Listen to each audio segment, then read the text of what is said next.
Hello everyone and welcome back to this channel, and today we're doing a comparison between RefreshMe and another giant, and that is FreshBooks. We want to see which of these finance tools reigns supreme.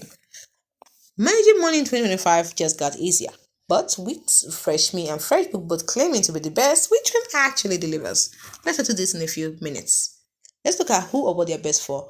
RefreshMe is best for solopreneurs and quick expense tracking, while FreshBooks is best for freelancers and service-based businesses.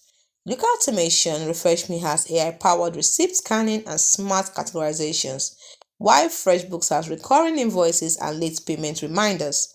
Look at time tracking.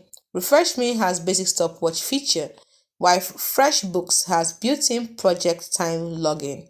When we look at client portal, RefreshMe uses simple payment links, while FreshBooks has professional client dashboard with approvals.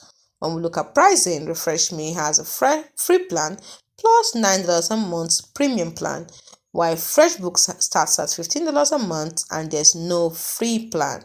Lastly, let's look at their mobile app. Do they have mobile app? Yeah, they both do. That of RefreshMe is super intuitive. It has a one-tap login, while that of FreshBooks is feature-rich but slightly cluttered. So in conclusion, RefreshMe keeps it stupid simple, perfect if you hate accounting. But FreshBooks is like hiring a mini finance team. If you need speed, RefreshMe. If you need power, FreshBooks. For hassle-free money tracking, RefreshMe wins. For growing your business like a pro, FreshBooks takes the crown. Which one are you gonna use? Let's argue in the comments.